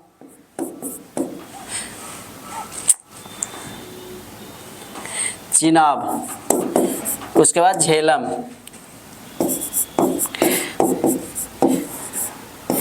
ये 5 नदियां के नाम से इसको हम लोग क्या बोलते हैं कि पंच नद नदियां बोलते हैं। इसको हम लोग पंच नद नदियां के नाम से जानते हैं। सतलुज, ब्यास, रावी, चिनाब और झेलम नदी के नाम से जानते हैं, है ना। इसको किस नाम से जानते हैं तो, और हम लोग इसको झेलम नदी के नाम से जाना जाते हैं। यहाँ तक सभी को क्लियर हो गए होंगे। पंचनद नदियाँ कहाँ पे मिलती है तो हमने करवा दिया था मिठानकोट नामक स्थान पे। जो पंचनद नदियाँ हैं जो किस स्थान पे मिलती है तो ये हो जाएंगे मिठानकोट नामक स्थान पे मिलती है। और इसका अरब सिंधु नदी का मुहाना कहाँ बनाती है, मतलब कहाँ पे गिरती है तो अभी हम लोग करवाए थे अरब सागर में, अरब सागर में, है ना। ये सारे चीज़ें हमने करवा दिया सिंधु नदी के बारे में। और तो कुछ छूटा नहीं, अगर छूटा होगा तो आप लोग कमेंट्स बॉक्स में इसको एक बार बताइएगा। सिंधु नदी के बारे में हम जितने सारे चीज़ थे हमने इसको करवा दिया। अब हम लोग चलते हैं किस पे चलेंगे, झेलम नदी पे। अब हम लोग चलेंगे झेलम नदी, यहाँ से कर लेते हैं झेलम नदी, ठीक है। तो झेलम नदी क्या करेंगे, झेलम नदी का सबसे पहले कहाँ से निकलती है, झेलम नदी है जो, झेलम नदी कहाँ से निकलती है, झेलम नदी निकास यानी उद्गम, इसका पहले उद्गम लिख दीजिए। झेलम नदी का उद्गम कहाँ से होती है तो शेषनाग झील से, है ना। बेरी नाग के ये हो जाएंगे बेरी नाग के शेष नाग झील से, बेरी नाग के कहाँ से निकलती है तो शेषनाग झील से निकलती है। उसके बाद बात कर लेते हैं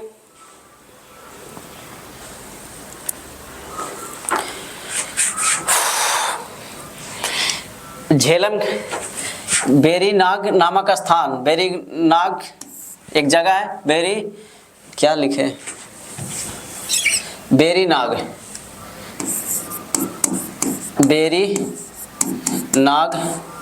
है ना। बेरी नाग नामक स्थान के शेषनाग झील से निकलती है।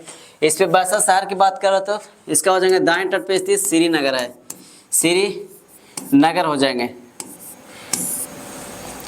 झेलम नदी चिनाब नदी में किस स्थान पे मिलती है, एक क्वेश्चन है कि झेलम नदी है जो हमने मैप में दिखाया था, तो झेलम नदी है जो चिनाब नदी में किस स्थान पे मिलती है तो हो जाएंगे पाकिस्तान के निकट, पाकिस्तान के, है ना, पाकिस्तान के निकट झेलम नदी पाकिस्तान के निकट, झेलम नदी पाकिस्तान के निकट झंग नामक स्थान पे, झंग नामक,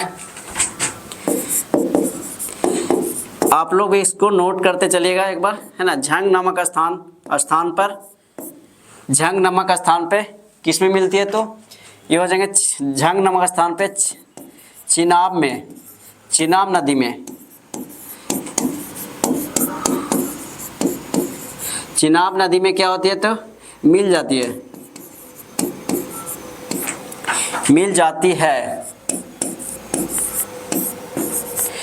ठीक है। चिनाब नदी में पाकिस्तान के निकट यानी पाकिस्तान के निकट या पाकिस्तान में झंग नामक स्थान के, है ना, झंग नामक स्थान के निकट, झंग नामक स्थान में क्या होती है कि चिनाब नदी में होती है, ये मिल जाती है। यहाँ तक सभी को क्लियर है। झेलम की सहायक नदियाँ क्या क्या हो जाएंगे, झेलम की सहायक नदियाँ कर लीजिए, इसकी सहायक नदियाँ, है ना। झेलम की सहायक नदियाँ हो जाएंगे पेनगंगा, इसको क्या बोलते हैं पेनगंगा। झेलम की सहायक नदियाँ हो जाएंगे जो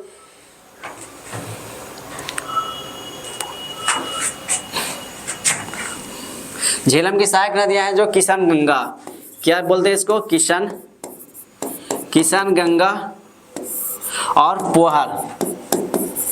झेलम की सहायक नदियाँ क्या क्या हो जाएंगे तो किशन गंगा हो जाएंगे, और कौन सी नदी हो जाएंगे, झेलम की सहायक नदी हो जाएंगे जो पोहर नदी हो जाएंगे, किशन गंगा और पोहर नदियां हो जाएंगी, झेलम की सहायक नदियां। झेलम पे परियोजना देख लीजिए, इसकी परियोजना झेलम पे कौन कौन से परियोजना है, तो एक हो जाएंगे तुलबुल परियोजना। ये कौन सी परियोजना हो जाएंगे, तो इसका हो जाएंगे तुलबुल, तुलबुल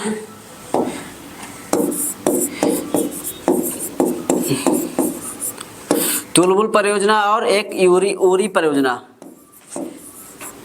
झेलम पे जो परियोजनाएं बनी है उसका नाम क्या है, एक तुलबुल परियोजना है और एक क्या है, यूरी परियोजना है ना। एक तुलबुल परियोजना है और एक यूरी परियोजना है।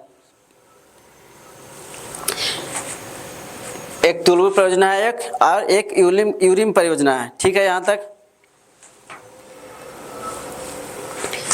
चिनाब की सबसे लंबी सहायक नदी की बात करते हैं, तो चिनाब की सबसे लंबी सहायक नदी क्या हो जाएंगे, चिनाब की सबसे लंबी सहायक नदी, यहाँ लिखिए चिनाब की सबसे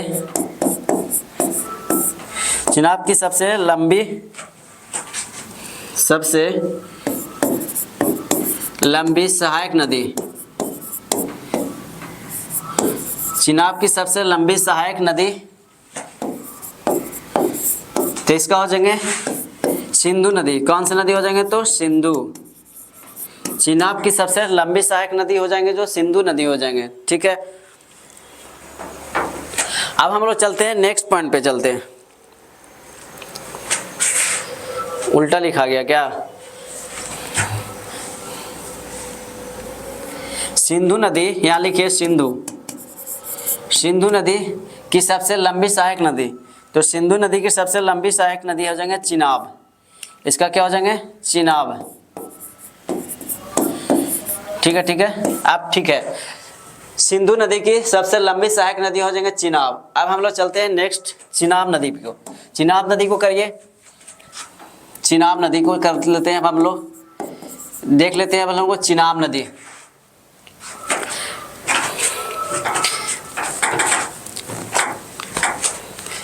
ठीक है, अब हम लोग करने वाले हैं किस पे, तो चिनाब नदी को करेंगे।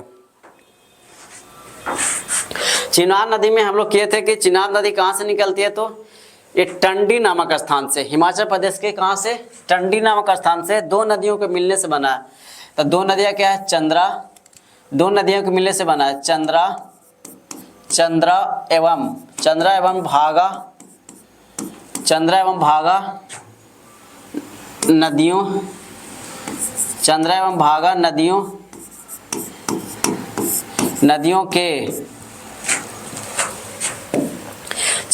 भागा नदियों के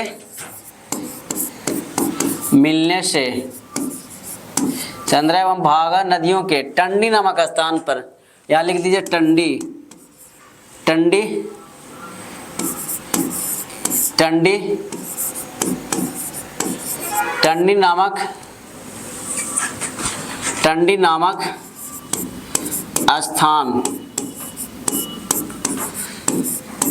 नामक स्थान पर मिलने से बना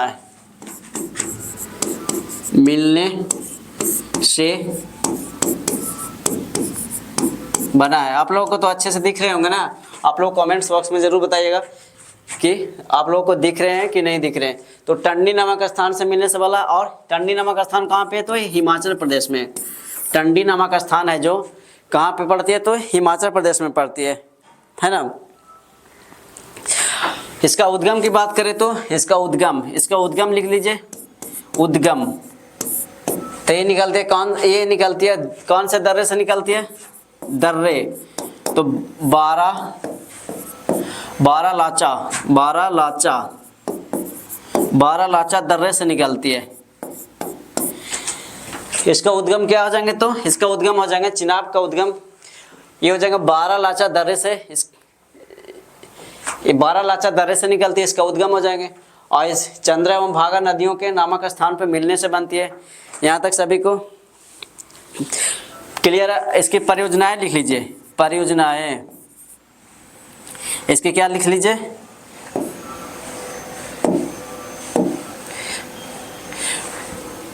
परियोजना,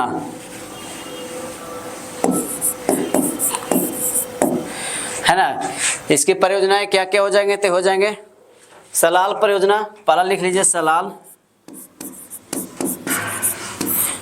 उसके बाद दुल्हस्ती,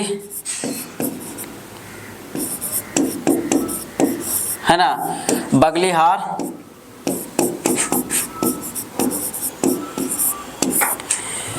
सलाल परियोजना हो जाएंगे, दुल्हस्ती परियोजना हो जाएंगे, उसके बाद बगलीहार परियोजना हो जाएगा। इसका पुराना नाम, चिनाब का पुराना नाम क्या बोलते हैं? तो चिनाब का पुराना नाम अस्कनी बोलते हैं। इसका पुराना नाम क्या है? अस्कनी, अस्किनी, है ना। चिनाब का पुराना नाम क्या है? तो ये हो जाएंगे अस्किनी। यहाँ तक सभी को क्लियर है? अब हम लोग चलते हैं नेक्स्ट पॉइंट पे चलते हैं, रावी नदी चलते हैं। अब हम लोग क्या चलेंगे? रावी नदी, सिंधु नाव। अब हम लोग चलेंगे किस पे? तो रावी नदी। यहाँ कर लीजिए रावी, रावी नदी। हम लोग करेंगे किस पे? तो अब रावी नदी करने वाले हैं। रावी नदी में क्या करेंगे? इसकी परियोजनाएं करेंगे, है ना। ये कहाँ से निकलती है? उद्गम कहाँ से होती है?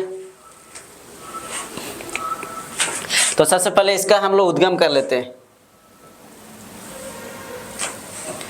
रावी नदी का उद्गम क्या हो जाएंगे? तो इसका उद्गम लिख लीजिए रोहतांग दर्रा, रोहतांग दर्रे से,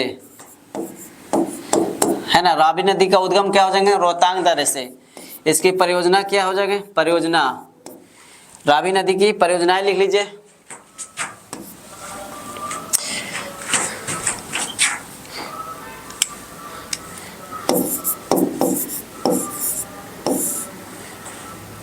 है ना। ये कहाँ से निकलती है? तो रोहतांग दर्रे से निकलती है। इसकी परियोजना हो जाएंगे जो हो जाएंगे थीन परियोजना। इसका नाम क्या है? थीन परियोजना एवं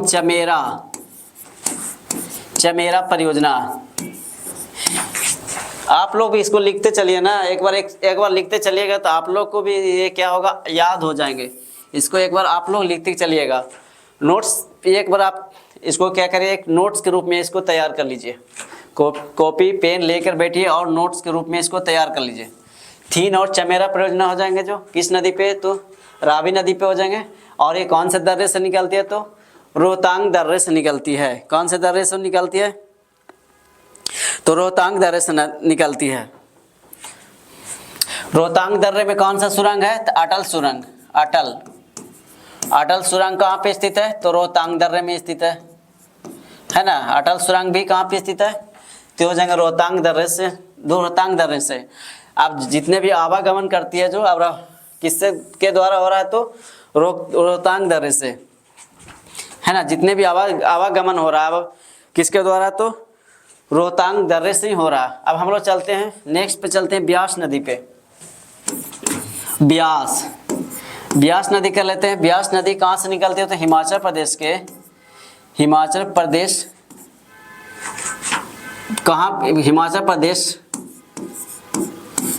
के कुल्लू घाटी में प्रवाहित होती है। हिमाचल प्रदेश के कुल्लू घाटी में, हिमाचल प्रदेश के कुल्लू घाटी में प्रवाहित होती है। प्रवाहित होती है ना। यहाँ तक ठीक है। हिमाचल प्रदेश में ब्यास नदी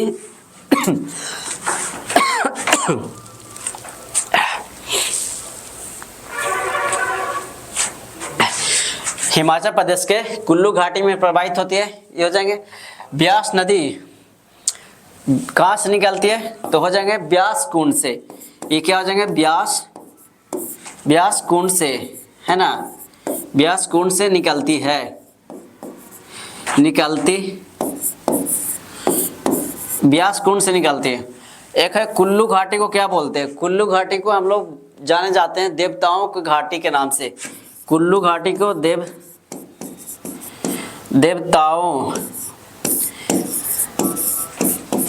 देवताओं की घाटी के नाम से जानते हैं। कुल्लू घाटी को हम लोग किस नाम से जानते हैं? तो कुल्लू घाटी को हम लोग देवताओं के घाटी के नाम से जानते हैं। ब्यास नदी है जो सिर्फ भारत में ही बहती है। छोटा सा बताए थे ब्यास नदी, है ना, ब्यास नदी इतना छोटा सा था। तो ब्यास नदी है जो सिर्फ कहाँ पे, यहाँ लिख लीजिए, ब्यास नदी है जो कितने देशों में बहती है। तो ब्यास नदी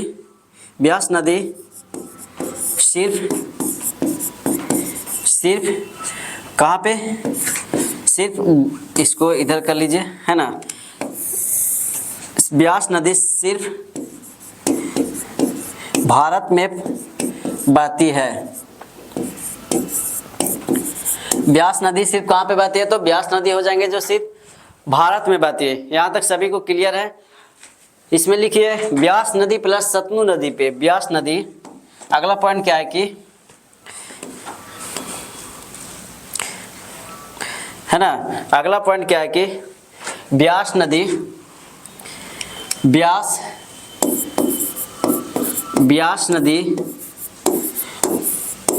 सतलुज, ब्यास नदी प्लस सतलुज नदी पर कौन से परियोजना है, ब्यास नदी प्लस सतलुज नदी पे परियोजनाएं तो हो जाएंगे। ब्यास नदी प्लस सतलुज नदी पे कौन सी परियोजना है, तो हरिके डैम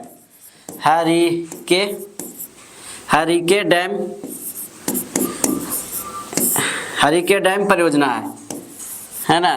ब्यास नदी प्लस सतलुज नदी पे कौन से परियोजना है, तो इसको बोलते हैं हरिके डैम परियोजना है। और इसमें क्या है कि हरिके डैम को हम लोग एक और नाम से जानते हैं, इसको हम लोग बोलते हैं इंदिरा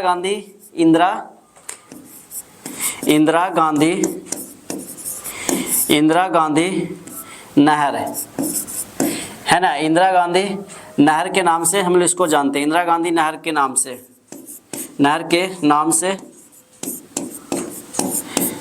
जाना जाता है, इंदिरा गांधी नहर के नाम से जाना जाता है। इंदिरा गांधी नहर है जो, एक अगला पॉइंट क्या है कि इंदिरा गांधी नहर भारत की सबसे लंबी नहर है। इंदिरा गांधी नहर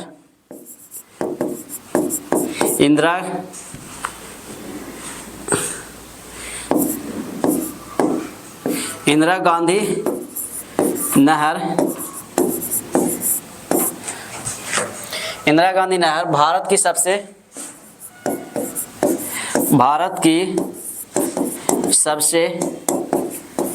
लंबी नहर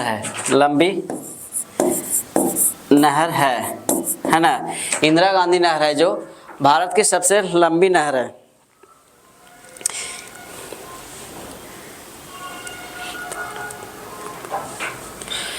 यहां तक सभी को क्लियर है। आगे है कि कुल्लू घाटी जो है, अगला पॉइंट है कुल्लू घाटी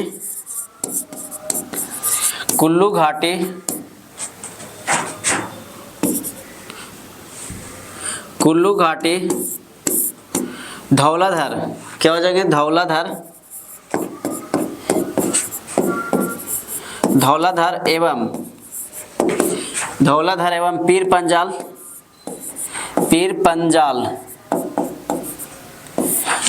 एवं पीर पंजाल श्रेणी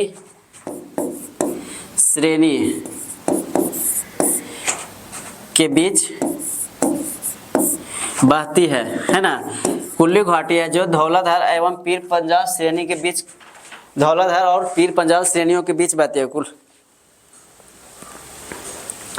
सतलुज नदी का उद्गम स्थल लिख लीजिए, सतलुज नदी का उद्गम स्थल एक लिख लीजिए, सतलुज नदी का उद्गम स्थल। तो सतलुज नदी का उद्गम स्थल तिब्बत के, क्या हो जाएगा, तिब्बत के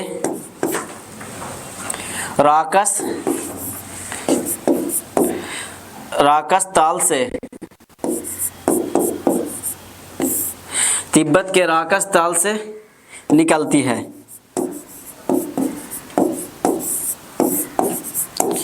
ठीक है, सतलुज नदी का उद्गम स्थल की बात करते हैं तो ये कहां से होते हैं, तो तिब्बत के राकस ताल झील, यहाँ क्या लिखे, झील, राकस ताल झील से निकलती है ना, तिब्बत के राकस ताल से झील से निकलती है। यहाँ तक सभी को क्लियर हो गए होंगे, है ना। जितने भी पॉइंट है या पॉइंट के रूप में क्वेश्चन है ना, जितने भी क्वेश्चन है ये क्या है, VVI क्वेश्चन है और एग्जाम में ये क्वेश्चन पूछे गए हैं। जितने भी क्वेश्चन है जो ज़्यादातर क्वेश्चन एग्जाम में पूछे गए क्वेश्चन है। तो हम लोग अब लोग चलते हैं नेक्स्ट सतलुज नदी के बारे में, जो तिब्बत के राकस ताल झील से निकलती है। अब हम लोग चलेंगे सतलुज नदी। सतलुज नदी इसमें क्या है कि ये भारत में प्रवेश कहाँ से करती है। सतलुज नदी है जो भारत में, इसका प्रवेश कहाँ से, तो इसका हो जाएंगे शिपकिला दर्रा। प्रवेश लिख लीजिए, भारत में प्रवेश, भारत में प्रवेश, भारत में प्रवेश कहाँ से करती है, तो ये हो जाएंगे शिपकिला दर्रा से। शिपकिला,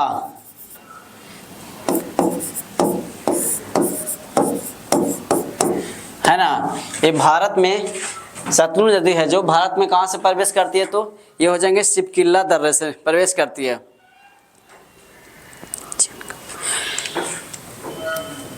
सतलुज नदी को तिब्बत में, इसको हम लोग किस नाम से जानते हैं, सतलुज नदी को तिब्बत में, सतलुज नदी को तिब्बत में किस नाम से जानते हैं, है ना। सतलुज नदी को तिब्बत में किस नाम से जानते हैं, तो इसको हम लोग क्या बोलते हैं, लांगचेन खम्बाब के नाम से जानते हैं इसको। सतलुज नदी को तिब्बत में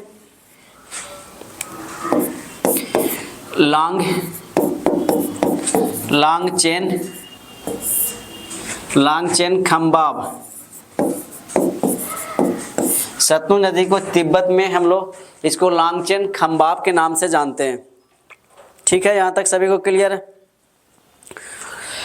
इसकी परियोजना की बात करें, सतलुज नदी पे कौन कौन से परियोजना है, परियोजना लिख लीजिए। सतलुज नदी पे इसका परियोजना लिख लेते हैं पहले। नापथा झाकरी परियोजना है। इसके बाद हम लोग चलते हैं,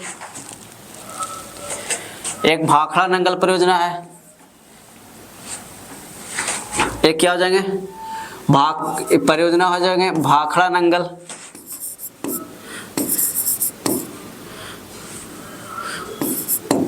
भाखड़ा नंगल, है ना, भाखड़ा नंगल परियोजना। उसके बाद चलते हैं कोल डैम परियोजना, कोल डैम परियोजना हो जाएंगे।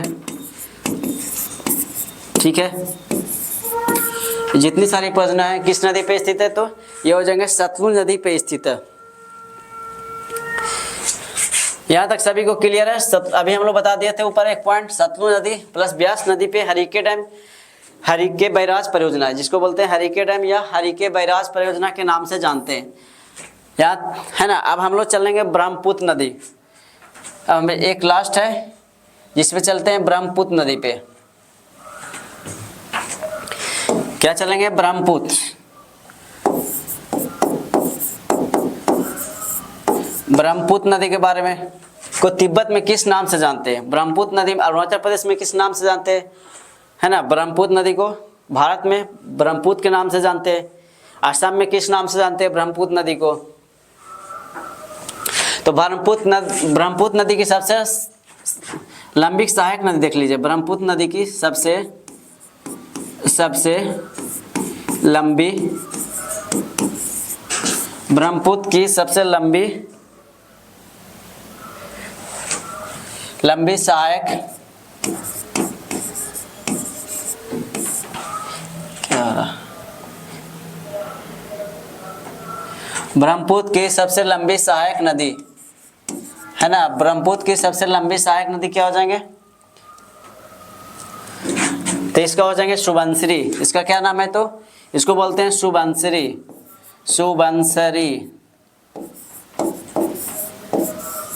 सुबनसिरी के नाम से जानते हैं। ब्रह्मपुत्र में तिब्बत में किस नाम से जानते हैं? तिब्बत में इसको देख लीजिए, तिब्बत। अरुणाचल प्रदेश में इसका नाम देख लीजिए,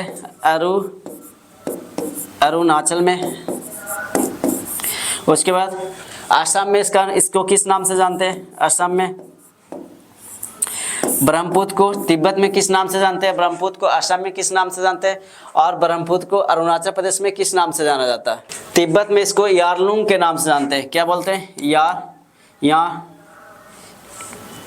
तिब्बत में इसको यारलुंग के नाम से जानते हैं, है ना। असम में इसको किस नाम से जानते हैं? और अरुणाचल प्रदेश में इसको हम लोग किस नाम से जानते हैं? तो अरुणाचल प्रदेश में हम लोग इसको बोलते हैं दिहांग के नाम से। इसको बोलते हैं दिहांग, है ना। अरुणाचल प्रदेश में इसको किस नाम से जानते हैं? दिहांग के नाम से जानते हैं। और असम में हम लोग इसको किस नाम से जानते हैं? तो ब्रह्मपुत्र के नाम से। किस नाम से? ब्रह्मपुत्र के नाम से, जो हम लोग भारत में इसको जाना जाते हैं, ब्रह्मपुत्र। एक और है बांग्लादेश में, इसको किस नाम से जानते हैं? एक और लिख लीजिए, बांग्लादेश।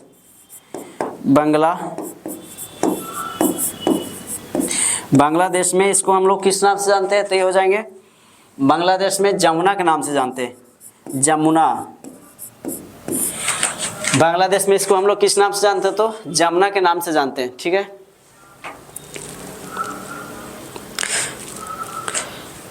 यहाँ तक क्लियर है। अब हम लोग चलते हैं इसका कुछ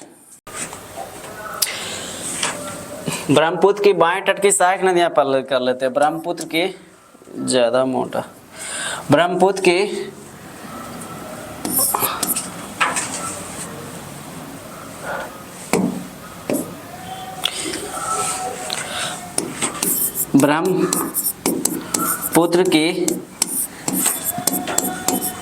बाएं तट की सहायक नदियां। ब्रह्मपुत्र की बाएं तट की सहायक नदियां पहले हम लोग कर लेंगे। तो ब्रह्मपुत्र की बाएं तट की सहायक नदियां क्या हो जाएंगे? सुबनसिरी,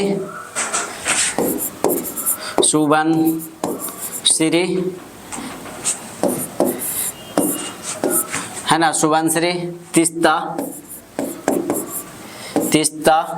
मानस, कामेंग, सुबनसिरी, मानस, कामेंग, अमोंग, ये क्या हो जाएंगे? ये ब्रह्मपुत्र की बाएं तट के क्या हो जाएंगे? बाएं तट की सहायक नदियां हो जाएंगे, है ना। ये बाएं तट की सहायक नदियां। अमो, इसका क्या हो जाता है? अमोन नहीं, इसका हो जाता है अमो। एक और आ जाते हैं संकोश।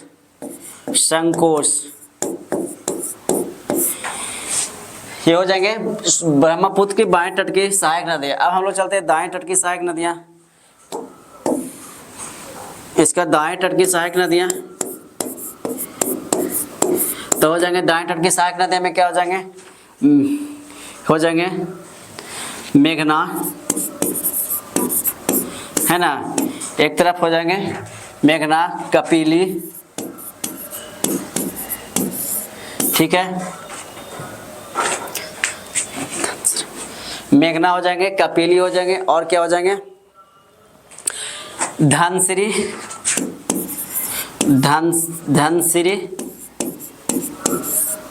है ना। धनसिरी, लोहित,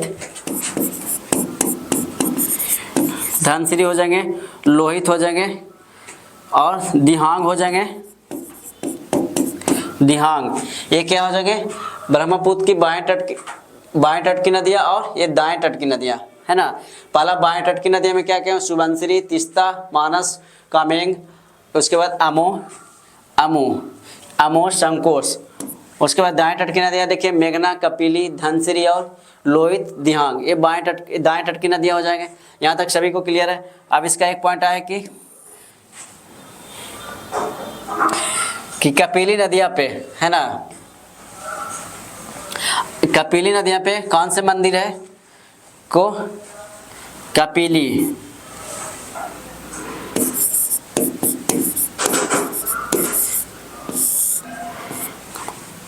कपिली नदियां पे कौन से मंदिर है? तो कामाख्या है ना, कामाख्या कामरूप है ना। कपिली नदियां पे कौन से मंदिर है तो स्थित है? तो कामरूप मंदिर, कामरूप मंदिर स्थित है। कपिली नदियां पे कौन से मंदिर स्थित है? तो इसका हो जाएंगे कामरूप मंदिर स्थित है।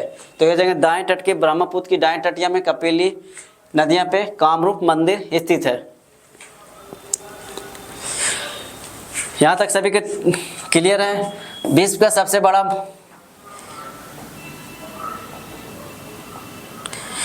सबसे बड़ा डेल्टा, पहले कर लेते हैं। विश्व का सबसे बड़ा डेल्टा, विश्व का सबसे बड़ा डेल्टा, ये तो कर लिए थे ना। अच्छा एक बार फिर से कर लेते हैं। ब्रह्मपुत्र असम में है ना, ब्रह्मपुत्र विश्व का सबसे बड़ा डेल्टा कहाँ पे स्थित है? तो माजुली द्वीप, असम है ना, माजुली द्वीप में है। माजुली, विश्व का सबसे बड़ा डेल्टा माजुली, असम में, असम में ब्रह्मपुत्र नदी पे, ब्रह्मपुत्र नदी पे स्थित है, नदी पर स्थित है। विश्व का सबसे बड़ा डेल्टा है जो, तो ये कहाँ पे हो जाएगा? माजुली, असम में ब्रह्मपुत्र नदी पे स्थित, विश्व का सबसे बड़ा। नहीं, लोहित नदी को हम लोग क्या बोलते हैं? तो लोहित नदी को खूनी नदी के नाम से भी जानते हैं। लोहित नदी को क्या बोलते हैं? लोहित नदी को क्या बोलते हैं? तो खूनी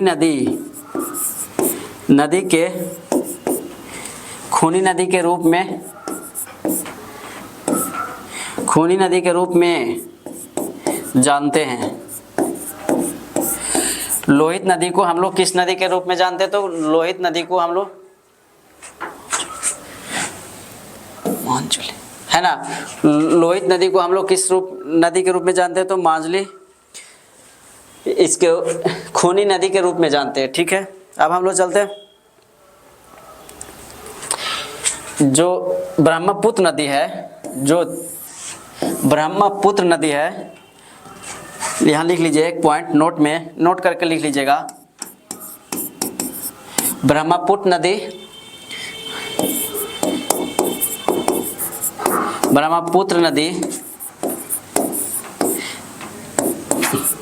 तिब्बत में, ब्रह्मपुत्र नदी तिब्बत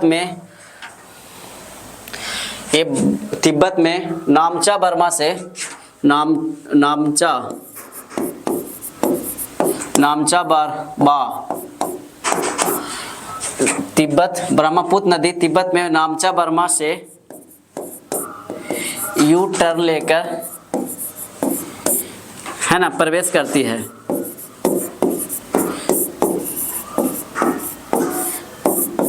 है ना, कहाँ पे? नामचा बर्मा से ये क्या करती है? तिब्बत में यू टर्न लेकर ये क्या करती है? ब्रह्मपुत्र भारत में प्रवेश करती है ना। यू टर्न लेकर कहाँ पे प्रवेश करती है? तो ये भारत में प्रवेश करती है। यहाँ तक ठीक है। नामचा बर्मा, हिमालय की सबसे ऊंची चोटी का क्या नाम है? हिमालय की सबसे ऊंची चोटी, हिमालय की सबसे ऊंची चोटी, हिमालय की सबसे ऊंची चोटी क्या आ जाएंगे? तो इसका नाम है नामचा बर्मा, नामचा बर्मा है ना। हिमालय की सबसे ऊंची हिमालय की सबसे ऊंची पूर्वी लिख लीजिए यहाँ पे। हिमालय की सबसे ऊंची पूर्वी चोटी क्या हो जाएंगे? तो हो जाएंगे नामचा बर्मा हो जाएंगे। हिमालय की सबसे ऊंची चोटी यानी पूर्वी चोटी हो जाएगा नामचा बर्मा। हिमालय की सबसे पश्चिमी चोटी बर्मा, नामचा बर्मा। हिमालय की सबसे हिमालय की पश्चिमी सबसे ऊंची चोटी, पश्चिमी है ना, हिमालय की पश्चिमी सबसे ऊंची चोटी क्या हो जाएंगे, पश्चिमी सबसे, एक एग्जाम में पूछे गए क्वेश्चन है, जो भी क्वेश्चन हम यहाँ पे बोर्ड पे करवा रहे हैं ये सारे एग्जाम में पूछे गए क्वेश्चन है ना। तो इसमें हम लोग एक एक करके करते चलेंगे। तो सबसे ऊंची चोटी हो जाएंगे पश्चिम, हिमालय की सबसे ऊंची पश्चिमी चोटी, हिमालय की सबसे ऊंची पश्चिमी चोटी क्या हो जाएंगे, इसका नाम है, इसको हम लोग क्या बोलते हैं, तो इसको बोलते हैं नंगा पर्वत, इसको क्या बोलते हैं, नंगा पर्वत। हिमालय की सबसे पश्चिमी सबसे ऊंची चोटी हो जाएंगे जो नंगा पर्वत। ठीक है, यहाँ तक सभी को क्लियर हो गया होंगे। आशा करते हैं कि वीडियो अच्छा लगा होगा, तो वीडियो को एक बार लाइक कर दें, शेयर कर दें, और मेरे चैनल को आप लोग भी क्या कर दें, सब्सक्राइब करके ऑल नोटिफिकेशन पे क्लिक कर लें, है ना। वीडियो अच्छा लगा तो क्या करें, लाइक कर दें, शेयर कर दें, और ऑल नोटिफिकेशन पे क्लिक कर दें। तो चलिए अब हम लोग करेंगे बंगाल की खाड़ी में गिरने वाली नदियाँ, ये हम लोग नेक्स्ट वीडियो में करने वाले हैं। हम लोग करेंगे बंगाल की खाड़ी में गिरने वाली नदियाँ, जिसमें हम लोग उसमें करेंगे कुछ अरब सागर में और कुछ बंगाल की खाड़ी में गिरने वाली नदियाँ में हम लोग नेक्स्ट वीडियो में करेंगे। तो चलिए वीडियो को यहाँ तक छोड़ देते हैं। सभी को वीडियो के लास्ट तक बने रहने के लिए एक बार धन्यवाद।